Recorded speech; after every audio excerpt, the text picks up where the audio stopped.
Да. Какво правиш, майстор? Много бързо минаха 10 седмици. Бързо ли минаха?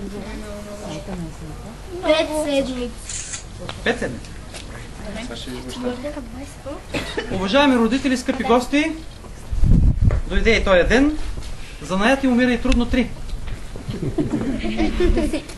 Трети цикъл от курсове, съответно при Нонка Сабахова такане, при Кирил Георгиев дървопластика и при Моя милост, какво беше? Миниатюрна дърворезба и техника варак.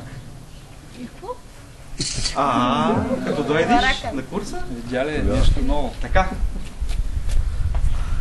Какво да кажа, децата, съответно колегите ще кажат в техните групи как е. Аз от моите деца съм много доволен този път и имам 100% успеваемост. Колкото деца са дошли, толкова днес получават диплом. И така, може би да дадем на Нонка Сабахова няколко думи да каже.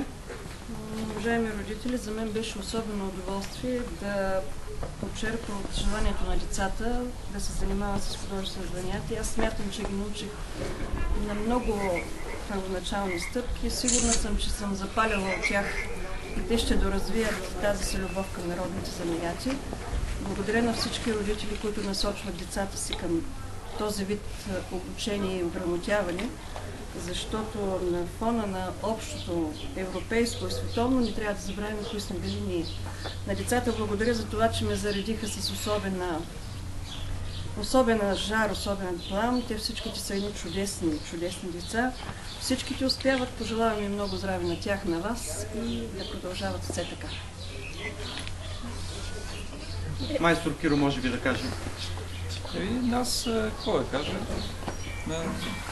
Те колегите казаха най-важното. Аз съм много доволен от това, че те идват с желание.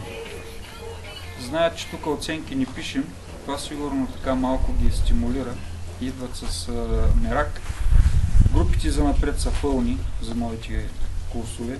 Поне два курса напред са е запълнена, да, запълнена е бройка. И даваме им такива първоначални стъпки в занаятите. В случая при мен е дървопластиката. Вие горе ще видите свещниците, които направиха. И с лека наша помощ, защото има неща, които те на този етап още не могат да правят сами. Буквите, които подариха на майките си, дано да са доволни за 8 март. И това е, да са живи и здрави, да не посещават, да водят свои приятелчета и съученици, да развиваме тия неща и за бъдеще. Успехи! Да. Иначе и аз да кажа няколко думи. Най-напред да благодаря на Нонка Сабахова, че даде рамо в един много важен занаят. Аз винаги, това и друг път съм го казвал, такането е традиционен, не само местен, но много силно застъпен тук наистина занаят. И значи на времето е през къща с такали килими, килимарството е било развито. И много, много важно е този занаят да бъде предаван, защото това е, загубили си едно поколение, няма да има кой да вдене и стана даже. И затова още веднъж да благодаря на Нонка, че предаде знанията си и за бъдеще, когато намери време, пак ще помолим да даде пак рамо, защото на децата им е интересно и добре това нещо. За моите деца аз казах, че съм доволен. Заформят се следващите групи са пак дървопластика, пак по фина дърворезба и иконопис при Бойка Райчанова. Но какво да кажа? Нямам какво да кажа. Кири. Важното е, че пръстите са все още по 10. Така, да. Това е най-важно. Нямаме травми, нямаме травми, това е с живи и здрави. Да. За бъдеще ще разширим. Ето го и майстор Нено Кранчаров е тук и той ще даде рамо с формиране на следващи групи. Само мераклийчета да има. Ние майсторите сме на среща. Какво искаш да кажеш? Знаеш ли даде ли рамо той да научава? Разбира се. Само да съберем инструменти, ти виж колко му подсети. Значи, забравих да кажа добрата новина, че Сопотска община ще ни подкрепи с средства и ще има пари за консумативи, така, да оборудваме, да заприличаме на кръжок, да се казва, защото нали, да си закупят еднакви инструменти и децата да си знаят, всяко да си знае да си пази неговия инструмент. Освен това, пристигат дарения от цялата страна, буквално с материали от колеги, които просто са, как да го кажа, пленени са от това нещо, очаровани са от това, което става тук.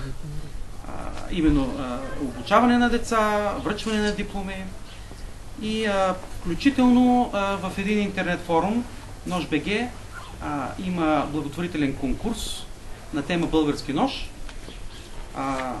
Средствата от този конкурс, работите след конкурса ще бъдат продавани.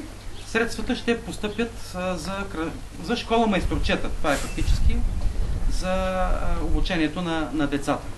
И още първия ден се записаха 24 майстора, което за мен е много, много показателно за възрожденския дух на българина. Ние така, може би сме позабравили, че можем да вършим и добри и велики дела. Това е, което исках да кажа, и да пристъпваме към дипломиране. Айде сега. Значи на Никола връчвам дипломата и да продължава да е така упорита и за смяна. Още две деца, които отсъстват обаче поради ангажименти на семейство, ще ги връчим допълнително. Да, значи Наталия. Никола, си жива и здрава, и Мирослав. И Мирослав, да. Айде, майка. Там ли? Където видиш. Значи първата грамота е на Мария. Заповядай. Браво. Вършаме бавно, за да мога да не сме. И следващия курс, нали знаеш? Иконопис на Георги. Проше, заповядай. Браво. И Александър Макавеев. Саше, Браво. заповядай. Честито!